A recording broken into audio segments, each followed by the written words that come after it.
Alhamdulillah rabbil alamin wa bihi nasta'inu ala umuri dunya waddin.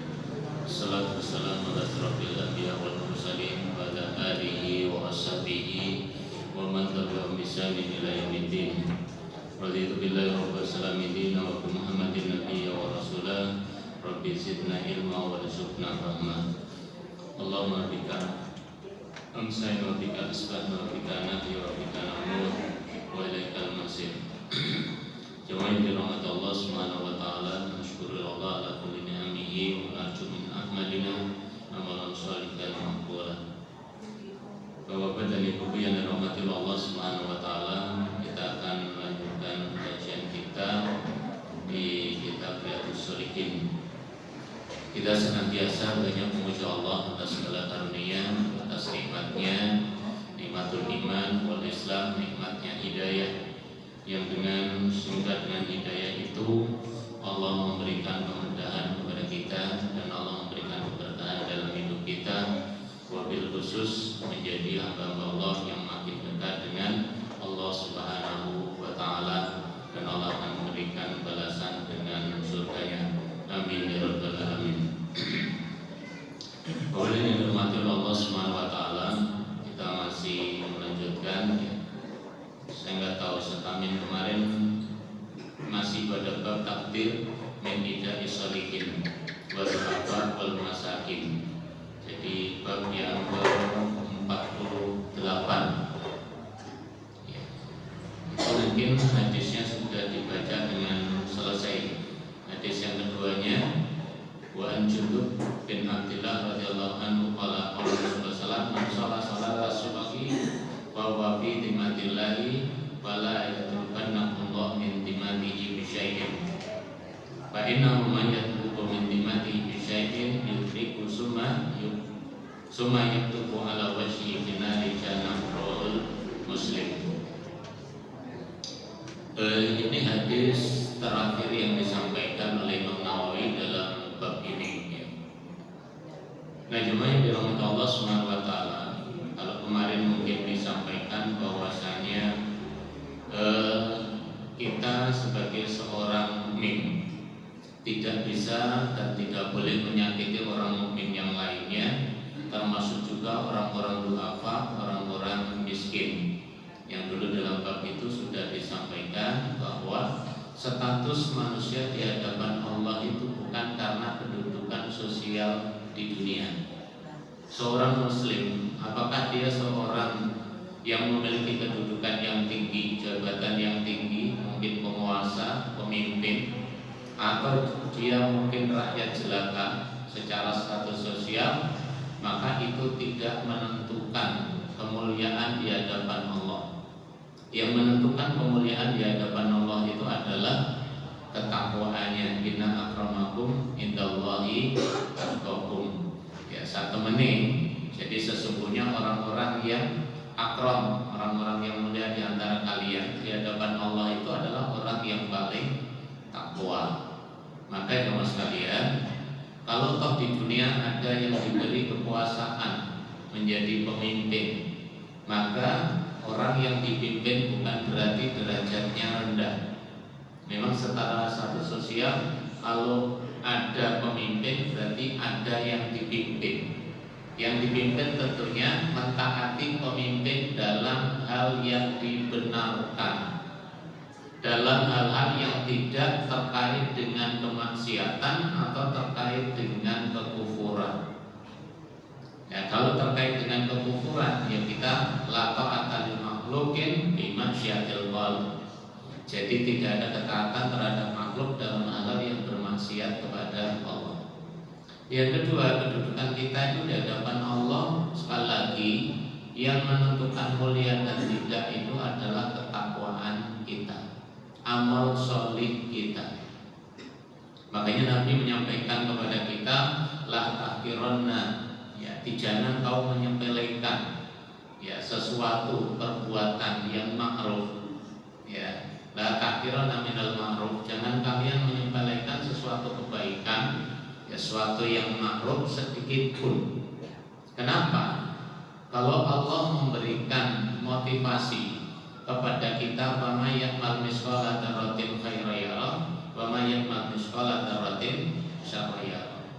Maka ketika kita menghina orang lain, itu boleh jadi nanti akan tumbuh dalam penyakit kita ujub. Ujub itu apa?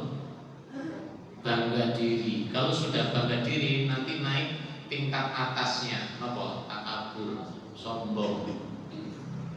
Makanya kalau bab ini kita tidak boleh takdir, ya. Jangan sampai menghina orang yang baik, jangan sampai menghina orang yang miskin, apalagi orang yang dalam kondisi lemah. Ya.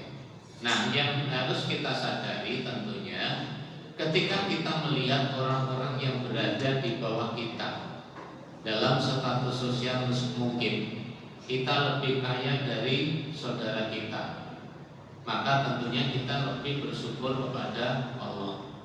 Makanya perintahnya Rasul kalau terkait dengan kenikmatan duniawi, ya, dengan kemewahan duniawi, perintahnya Rasul undur, ya, lihatlah anfala minkum, orang yang lebih rendah di antara kalian.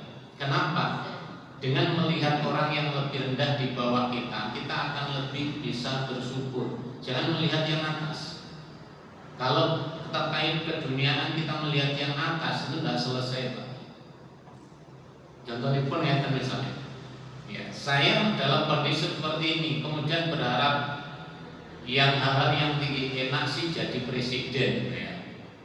Gajinya akeh, kira-kira dimuliakan nggak oleh rakyat? Kira-kira dimuliakan nggak oleh rakyat? Kalau baik mungkin dimuliakan, tapi kalau sudah tidak baik, udah cacian itu muncul begitu banyak dan berat itu.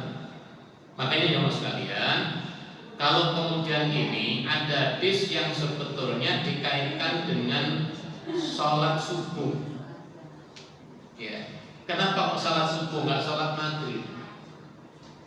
Standar kita itu terkait dengan amalia kita. Kalau terkait dengan amal ibadah kita, ya dilihatlah orang yang sholat subuh itu bidimatillah, dijaga oleh Allah Subhanahu wa Ta'ala. Makanya Nabi menyatakan man sholat sholat subhi fahuwa bidimatillah. Jadi barang siapa yang melakukan sholat subuh, sholat fajar, maka dia berada bidimatillah, dalam naungan, dalam perlindungan Allah Subhanahu wa Ta'ala. Berarti apa? Kalau kita bisa melaksanakan sholat subuh, Allah itu akan melindungi kita. Coba yang dirahmati Allah Subhanahu wa Ta'ala, perlindungan manusia dengan perlindungan Allah itu jelas lebih baik, Pak. Allah kan, kalau toh kita bangun tidur, kemudian kita melaksanakan sholat subuh, berdasarkan hadis ini Allah akan menjanjikan melindungi umatnya, Rasul sallallahu alaihi wasallam melindungi hambanya Allah Subhanahu wa Ta'ala. Maka kita harus yakin perlindungan Allah di dunia itu juga akan menjadi perlindungan kita di akhirat.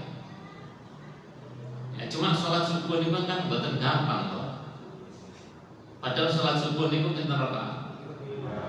Dua, hadis-hadis yang lain nanti banyak nggak dicantumkan di bab ini, tapi dalam bab sholat nawafil, ya, dalam sholat nawafil. Kalau ini difokuskan bidimatillah, kalau orang itu sudah ada janji, ada lindungan dari Allah, ketika ada kemudorotan ingin dibuat oleh manusia yang lain, diganggu oleh yang lain, maka penjagaan Allah itu akan lebih ketat dibanding penjagaan kita sendiri. Makanya fala yatlubannakumullah min timmatihi syai'in. Ya, maka jangan sampai Allah nanti menuntut kalian dengan sesuatu jaminannya. Ya, kita diberi oleh Allah bangun pagi gampang.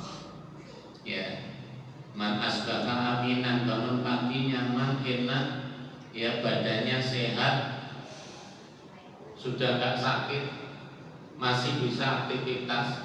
Pada dasarnya kita saat itu dijaga oleh Allah Subhanahu wa Ta'ala. Makanya subuh ini waktu yang sangat baik. Kita suruh istirahat, sepertiga malam terakhir kita disuruh sholat tahajud. Kalau nggak bisa 11, 9, nggak bisa 9, 7, nggak bisa 7, 5, nggak bisa 5, 3, nggak bisa 3, 1. Nek nggak iso 1, kenemenen sarokaat. Nah, baru sholat subuh. Tentunya sholat subuh didahului dengan sholat qobliyah subuh. Oke. Kalau sholat qobliyah subuh aja sudah diberi motivasi melalui hadis, ya, sholat sunnahnya belum sholat subuhnya. Ya. Rakaatul fajri khairum minad dunya wa ma fiha. 2 rakaat sholat fajar qobliyah subuh itu lebih baik daripada dunia seisinya. Makanya kalau kita di pagi hari itu banyak. Ya kalau di sini hari Akad itu ada ajian mau beras ya. Itu bukan berarti kita orientasinya cari sembakonya. Ya orientasinya no. Sholat berjamaahnya. Kenapa? Man sholat subuh jama'atan. Sapa ingkang sholat subuh dengan berjamaah itu kalau digabungkan dengan sholat isya-nya berjamaah itu karena sholatul lail kullu. Ya kaya dini sholat malam semalam suntuk. Kalau sholat isya-nya berjamaah berarti separuh malam. Sinten sing kuat sholat jamaah separuh malam? Enggak ada kan? Atau ada? Wong kita tuh sholatin yang iso sing cepet kan? Ya cepet ganggu mulai. Nah sholat berjamaah isya itu sama dengan separuh kita sholat sunnah. Digabung dengan sholat subuhnya, misalkan tidak sempat sholat qobliyah subuh, maka itu dianggap kita mendapatkan nilai sholat malam seluruhnya. Anggap aja 12 jam ngadeg. Jangan pilih pundi, ngadeg logo. Ya. Kira-kira kesel nggak? Baik yang jaga di pos TNI itu Pak. Ya. Nah itu motivasi. Makanya kalau Allah menyampaikan melalui hadis ini, Rasul apa yang disampaikan Rasul itu karena mesti benar, apalagi riwayatnya Imam Muslim. Man sholat subhi fa huwa bi dhimmatillah. Siapa yang sholat subuh dijamin dijaga oleh Allah Subhanahu wa taala. Bahkan Nabi kita berdoa. Ya. Doanya apa? Allahumma barik ala ummati fi bukuriha. Bukroh. Orang Arab sering menyebut bukroh itu kapan? Ya, besok pagi. Nabi sampai berdoa, ya Allah berilah keberkahan umatku ketika mereka bisa berada di pagi hari. Pagi hari kira-kira nomor. Yang diberi keberkahan itu nomor. Ia beribadah, siap untuk bekerja mencari maisha. Maka kita jangan pelit, jangan bakil, bukan atase no. Bahasane kadang-kadang atase sholat petang rakaat wae. Sebagai bukti bahwa kita itu dekat dengan Allah dan dijamin Allah. Yang jamin nggak butuh duit, yang jamin nggak butuh kita bayar. Karena jaminannya dari Allah Subhanahu wa taala. Maka jangan sampai nanti Allah menuntut kita karena kita diberi kesehatan, kita diberi kesempatan, kita diberi waktu luang, ada sarana ibadah yang kita tunaikan ternyata kita tidak menunaikannya. Ya, kalau itu tidak digunakan, ya sudah. Nanti kita dimintai pertanggungjawaban. Bahwa kita nanti dari kiamat itu mesti dimintai pertanggungjawaban kehidupan kita. Kita punya dikasih Allah kesehatan, kasih umur, untuk apa kita gunakan. Kita punya harta yang banyak, untuk apa kita gunakan dan dari mana kita peroleh.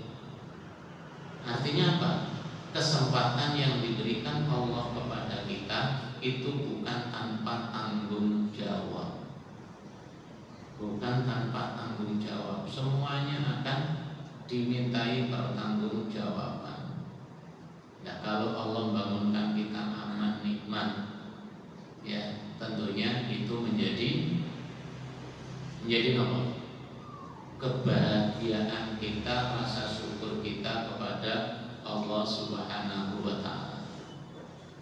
Penjagaan Allah di waktu subuh itu karena di waktu subuh itu shiftnya malaikatnya Allah Subhanahu wa ta'ala. Jadi sudah didoakan oleh Rasul, nilai sholatnya lebih mulia, pahalanya banyak, ya. Dan itu sebagai bukti perbedaan kita antara orang mukmin dengan orang munafik, ya. Kemudian perintahnya Rasul itu agar kita memperbanyak di waktu subuh itu dengan amal soleh, dan dengan itu doanya Rasul SAW agar kita diberi keberkahan oleh Allah di waktu pagi. Itu berarti mengawali hidup dengan nilai-nilai kebaikan. Nah, kalau kemudian kita menterlantarkan, hati-hati di dalam hadis ini. Fa'inna ma yatlubu min dimmati bisyai'in yutribu sumayyah tubuh ala wasfi binari jahannam. Kalau kemudian seseorang itu tidak yakin terhadap jaminan Allah, atau tidak yakin terhadap apa yang diberikan Allah, justru tidak mengambil jaminannya Allah, tidak yakin terhadap jaminannya Allah, ya Allah nanti akan menceburkan. Selain dicatat sebagai orang-orang yang durhaka kepada Allah, Allah akan memasukkan dirinya ke dalam binari jahannam, di neraka jahannam. Makanya jemaah sekalian, kita ini kadang-kadang terkait dengan muraqabatullah. Nanti ada bab sekitar 50 ke atas ya. Terkait dengan muraqabatullah, dengan muraqabatun nas, itu kadang-kadang lebih tinggi muraqabatun nasnya. Jadi kita mendekatkan diri kepada Allah itu lebih ringan, lebih rendah dibanding kita mendekatkan diri kepada manusia. Kenapa itu terjadi?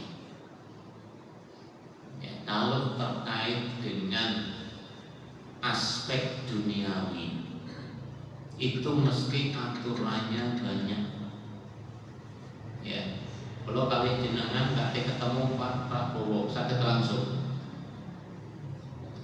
Ngirim surat isi. Kalau nggak ngirim surat, calling dulu sama ajudannya. Iya, kalau ajudannya kenal sama kita, prosesnya panjang, itu manusia. Belum tentu nanti kita dijamin nggak oleh Allah. Kalau kita dekat dengan manusia, belum tentu. Tapi kalau itu yang jamin Allah, kita itu merasa aman.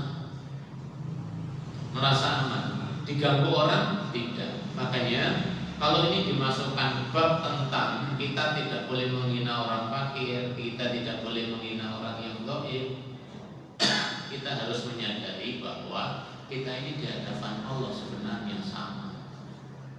Status yang itu nempelnya di dunia. Ya, nanti di akhirat itu bukan status sosial karena kedudukan di dunia. Ya.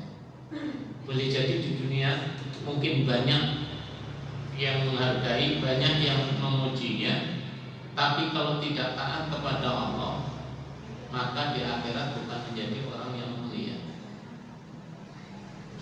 Dan ini banyak hadis disampaikan.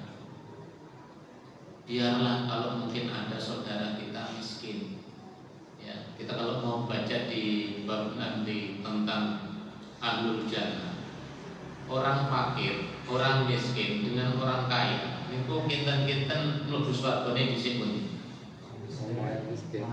Ya. Orang miskin Bahkan di situ disebutkan di hadis itu jarak antara orang kaya dengan orang miskin ketika masuk surga itu adalah 500 tahun.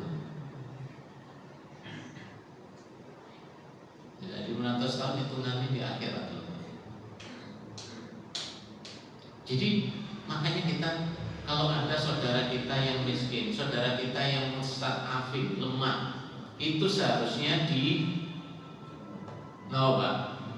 kalau ada saudara kita yang lemah, saudara kita yang miskin, seharusnya dibantu, bukan dihina. Sekolah iku kere, misalnya ya, bahasa itu kasar. Ente wong kere kate ingin menjadi pemimpin, gak kira iso. Status sosial di dunia itu hanya nempelnya di dunia. Di akhirat gak nempel. Maka di hadapan Allah ketakwaan itu yang mendominasi kemuliaan kita. Gitu loh. Ada pemimpin, tapi ternyata dimasukkan neraka. Ada kisah di Baqiyatus Shalihin di akhir terkait dengan penghuni surga dan penghuni neraka. Di kisah itu ada jenazah yang lewat. Jenazah yang lewat kan pengikutnya banyak, yang ngantarin banyak. Sahabat-sahabat di dalam hatinya merasa gini, alangkah baiknya dia diantarkan banyak orang, pasti dia orang mulia. Gumannya sahabat. Ya sama kalau kita lihat ini yang nantarin full, kira-kira kita orientasinya secara hati nurani, secara fisik, nganggap dia baik atau enggak? Baik. Ya, nanti di bab berikutnya. Cuma itu kemudian Rasul setelah sahabat itu menyampaikan seperti itu, Nabi menyatakan buah benar. Kemudian ada jenazah yang lewat, yang kemudian nggak ada yang banyak ngikutin. Ada hanya beberapa 4 orang yang mengikulnya dan hanya beberapa orang, segelintir orang yang mengantarkannya. Sahabat kemudian bergumam, alangkah dia hinanya dia tidak ada yang mengantarkannya dan nggak banyak seperti yang jenazah yang pertama. Nabi kemudian nyeletuk, wa fil jannah. Sahabat ini heran, ya Rasul, jenengan kenapa kalau ketika tadi ada jenazah yang diiringi oleh banyak pengikutnya, kemudian jenengan mengatakan wa finna? Ketahuilah, ini termasuk pemujizatannya. Ketahuilah, yang pertama tadi yang diantarkan oleh banyak orang, dia adalah seorang pemimpin. Wajar kalau seorang pemimpin itu diantarkan banyak orang, tetapi ketahuilah dia telah melakukan, kalau bahasanya Satanton, korupsi. Dia berbuat gos itu ya menipu, urut. Maka Nabi mengatakan, sementara yang kedua itu adalah orang yang fakir miskin. Nabi mengatakan dia fil jannah. Kenapa? Karena orang itu meskipun kondisinya fakir miskin, dia hidup tetap menikmati dengan qanaahnya dan tidak pernah minta-minta. Dengan kelemahan, dengan kondisi kemiskinannya itu, ketika dia menerima dengan itu dalam hidupnya, sederhana dalam hidupnya, maka dialah yang ahli jannah. Makanya status sosial itu tidak menjadi jaminan mulianya seseorang di hadapan Allah. Kita jangan menghina mereka. Kalau memang butuh, kondisinya lemah, perlu bantuan, ya berarti kita punya tanggung jawab. Wa ta'awanu 'alal birri wa taqwa. Kita saling tolong menolong dalam perbuatan kebaikan dan ketakwaan.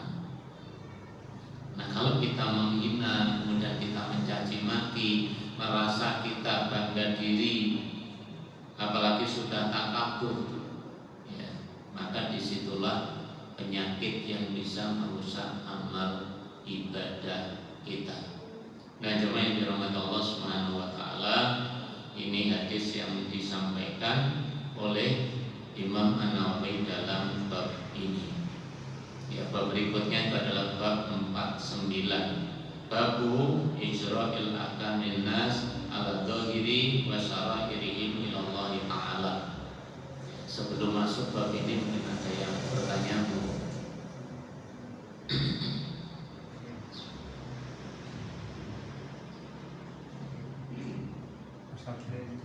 Saya Ustaz. Kalau Ustaz menyinggung soal sholat, terutama sholat subuh, kan mengatakan Ustaz. Niko wonten kaitannya kalian sedekah. Mengatakan, dan mboten lepas menika Gusti Allah ngati ngendikan bahwa si ahli kubur menika memohon dan meminta kepada Allah agar dihidupkan kembali di dunia walaupun hanya sementara, sebentar saja, maka dia akan menghabiskan hartanya untuk bersedekah. Justru sedekah yang diminta kok bukan sholat. Pertanyaan kula ngeten, apakah sedekah niku ada nilai plusnya daripada sholat? Mengatakan Ustaz matur suwun. Hadis itu sebetulnya rentetan terkait dengan menyesalnya ahli kubur, menyesalnya orang-orang yang nanti akan dihinakan oleh Allah ketika dia tidak memanfaatkan hidupnya. Termasuk juga di situ nanti ada hadis yang kita sandikan, orang yang mati syahid itu ingin pulang ke dunia untuk ikut tetap berperang lagi biar pahalanya lebih banyak. Nah, kita fokus di pertanyaan itu. Jadi ada orang-orang yang nanti menyesal, ya bahasanya saya expired.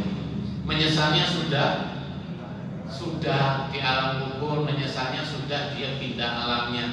Ya Allah, kalau bisa saya tak pulang kembali, ya, kemudian saya akan berusaha dengan harta saya akan habiskan agar saya bisa mendapatkan balasan yang baik. Riwayat yang lain, ya Allah beri satu kesempatan sehari saja, biar saya akan ibadah full dan saya akan bertobat kepada Engkau. Itu yang disebut bahwa jangan menyesal di saat sudah kita berada di alam yang berbeda. Lalu kenapa itu sedekah? Ya karena memang dia punya harta yang banyak. Setelah dia wafat, harta yang banyak itu tidak memberikan manfaat kepada dirinya. Dulu pernah saya sampaikan, kita terkait dengan harta itu ada 3 hal. Yang pertama, harta itu sebenarnya bukan milik kita, tapi titipan dari Allah Subhanahu wa taala. Yang kedua, harta yang menjadi milik kita, yang akan bermanfaat bagi kita adalah harta yang kita gunakan dalam kebaikan, baik untuk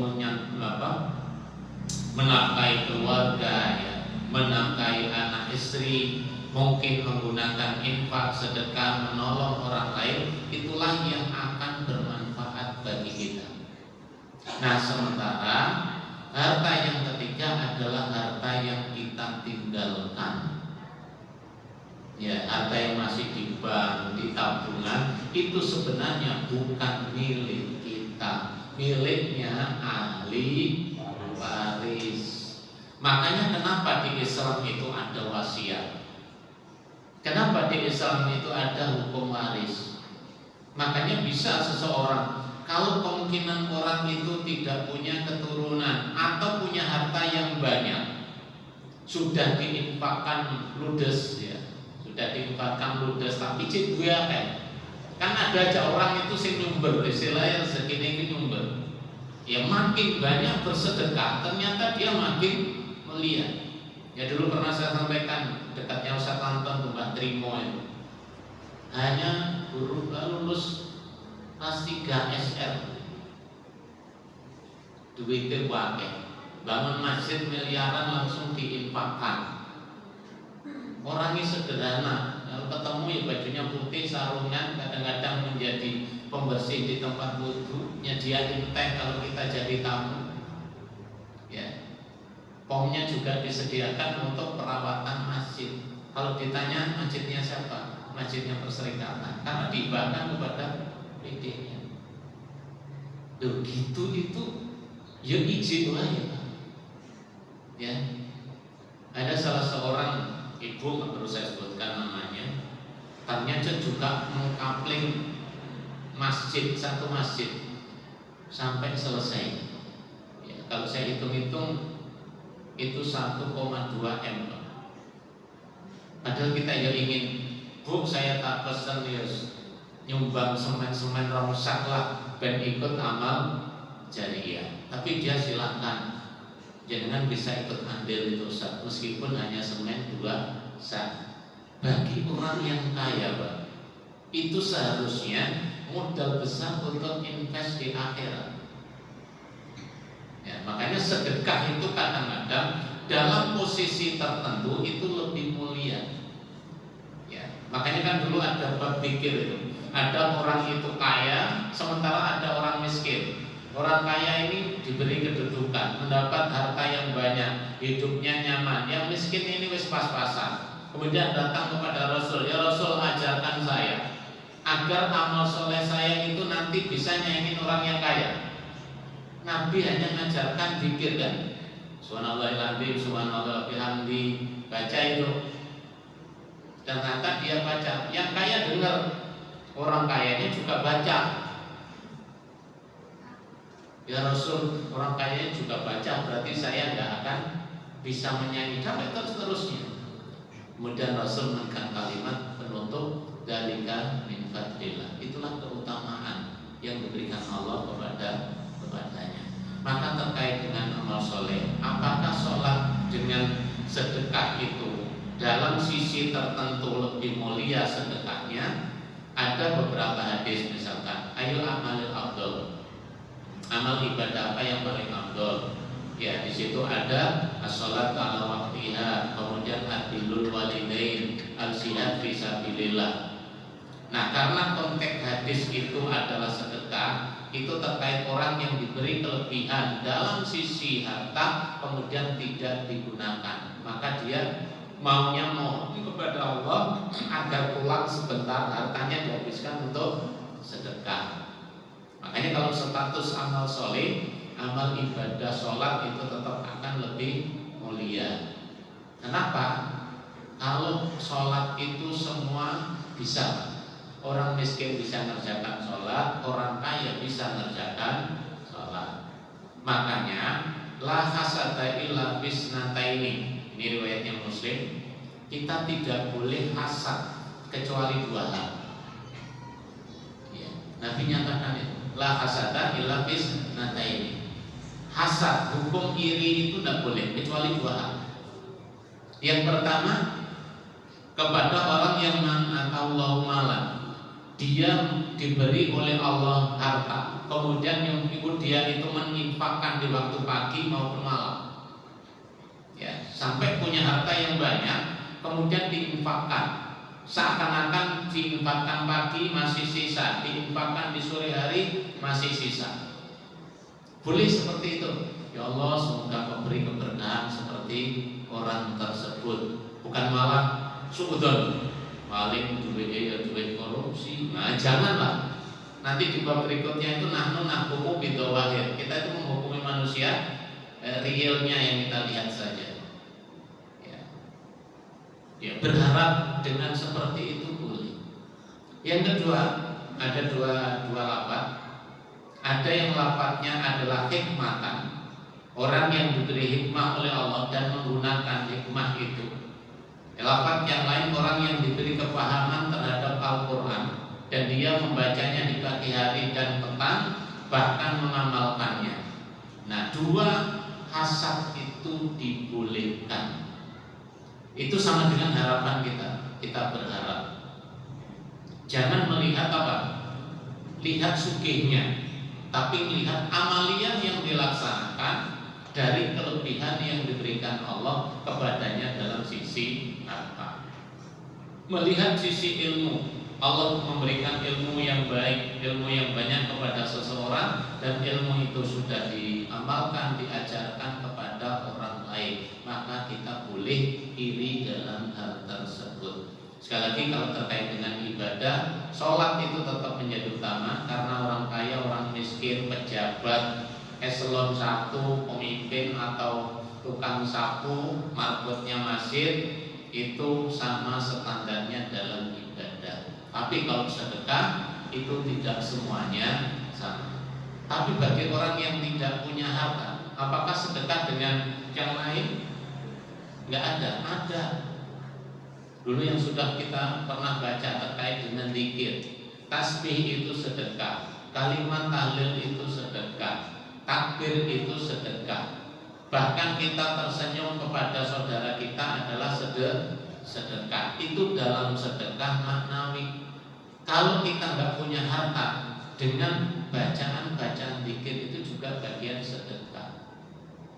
Bahkan tersenyum kepada saudara kita adalah sedekah. Bertemu dengan saudara kita dengan wajah yang berseri itu juga bagian dari sedekah. Kalau nggak bisa dengan harta, jangan meninggalkan yang dengan perbuatan yang sifatnya ringan, yaitu zikrullah. Wallahu a'lam.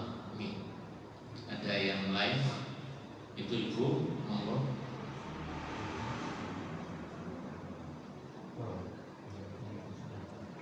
Masih ada waktu mungkin. Monggo.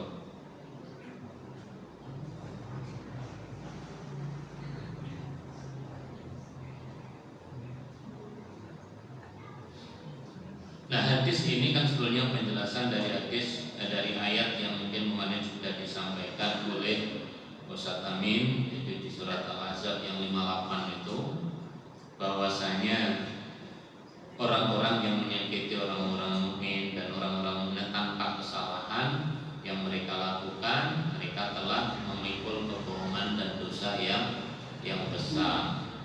Ya, terhadap fa'amal yatima fala wa amasaila fala tanda. Orang anak yatim itu perlu dijaga, perlu disantuni. Sementara orang yang minta-minta itu janganlah kita menghardiknya.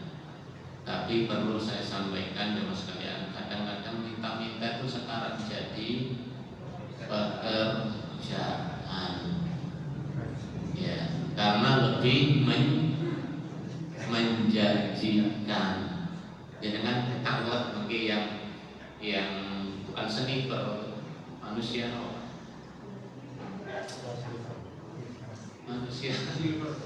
silver metalik ya. Saya kadang-kadang duduk dengan anak-anak itu lagi ngobrol malam, karena dia bukan orang bagian, ternyata orang mana itu remaja. Saya tanya, Bang, sampai itu ya apa sih? Sino gak loro gawe. Ternyata itu bukan chat kita yang gini, Bang. Ternyata kayak chat ayat itu. Bayangan saya cat drone barang itu, Pak. Ya, kok gampang milah ini. Nah ternyata dia ngitungnya gini. Yes, jenenge kerja di pabrik yo. Dia kan cacat kakinya karena kecelakaan satu sakitnya, dia hanya bisa seperti itu. Ternyata yang lain juga ikut-ikutan. Ada yang sepuh melu-melu bisa. Gitu. Ternyata menjanjikan. Ya kalau pagi orang sekolah, orang bekerja itu ngasih 2.000 Pak, ping 100 oleh berapa?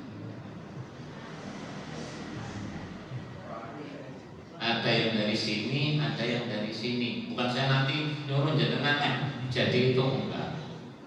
Itu saya tanya, saya kadang-kadang mesti ngobrol sama mereka. Nanti malam kadang-kadang makan mie, tujuannya apa? Ngobrol, apa sih inisiatif? Ternyata menjanjikan. Ya, janjikan. Gawe itu bondone titik, hasilnya akeh. Malam itu dia bisa ngopi yang keringan, Saya hanya tanya gini, kan sholat ini men, aduh kalau sholat itu ya kadang-kadang main koper. Saya nasihatkan gini loh, hidup itu bukan cari uang. Sampai mulai isu, sampai turun, sudahlah turun sholat pirang menit sih. So mengerti dengan rezekinya dari Allah, Anda dimudahkan tidak terus menerus seperti itu. Jadi muka-muka bisa tobat Ustaz. Jangan nunggu engkau. Ya. Dia nggak pulang sampai malam. Dia pulang nanti kalau sudah ngantongin banyak. Ya. Ternyata aku janjikan dengan yang ngajar banyak mana? Nah, kalau dia sehari dapat 200, ya nanti nih Pak, 10 dino, beda Pak, 2 juta kan? 30 dino, di atasnya UMR. Makanya kalau ada ibu-ibu nyewa selawe bayi digendong, itu ya batine akeh. Kayak ini. Kadang-kadang mereka lebih memilih itu pekerjaan solo. Ya saya dadi kuli aja hanya 100 itu masih boleh. 140 kesel mau udah angkat-angkat. Tapi insya Allah berkah.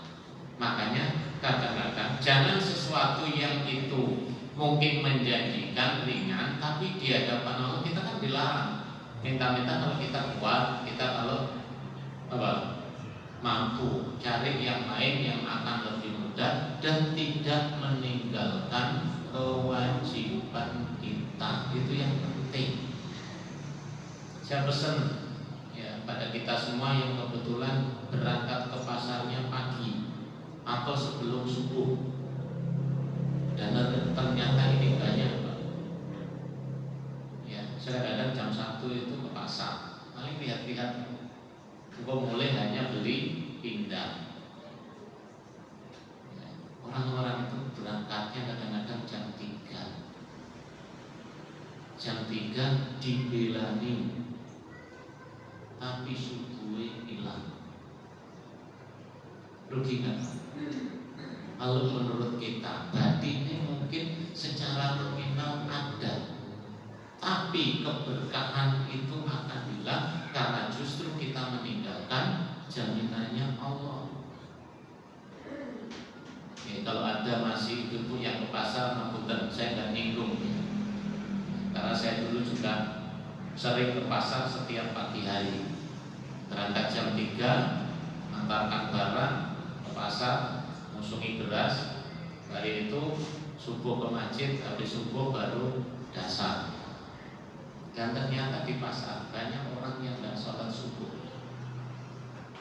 Ngeri sebetulnya. Ya. Nah ini moga-moga ini tidak terjadi. Kalau jamaah Huda itu subuh jamaah kabeh, ya boleh. Alhamdulillah. Boleh nggak misalkan sholat di pasar? Boleh kan? Asal tempatnya suci. Makanya kalau kita mau, kalau Allah menjaga kita di pagi hari, dipilihlah untung rugi. Ya transaksi kita itu ada transaksi lantaburo, ada yang tidak pernah mengalami rugi. Apa? Jika orientasi kita adalah di akhirat. Ya moga-moga Allah tetap menjaga kita seberat apapun pekerjaan kita, ya tetap kita tidak meninggalkan kewajiban asasi, termasuk di dalamnya terkait dengan ibadah sholat. Ya. Dan kita jangan mengambil inisiatif yang mudah, tapi kewajiban kepada Allah itu hilang. Oke, saya sering sampaikan, saya itu kalau khutbah di perusahaan nggak boleh lebih dari 20 menit. Ustaz nanti jangan panjang-panjang, yang 15 menit sak sholate mari. Sudah ada dulu masjid kalau kita agak panjang itu langsung amin, amin. Padahal belum mayai doa. Padahal kita sholat Jumat itu kan cuma 2 rakaat. Ya bolehlah baca surat yang panjang, tapi kalau di perusahaan karena terbatas waktu, ya istirahatnya jam 12, masuknya setengah 1. Lah kalau saya khutbah sholat di setengah jam, belum dikurangi manfaatnya. Ya sudahlah, bahas satu ayat atau satu hadis. Mari, kan butuhnya mereka melaksanakan kewajiban Jumat daripada tidak sholat Jumat. Jadi itu nggak usah iri, kono cepet. Ya. Walau alam, semoga Allah menjaga kita, tetap kita dijaga oleh Allah, diampuni dosa-dosa kita bisa menempatkan diri di hadapan Allah, mana yang lebih penting di sisi Allah. Yang jelas amal soleh, ketakwaan itu yang menjadi standar kita mulia atau tidak di hadapan Allah Subhanahu wa taala. Subhanallah.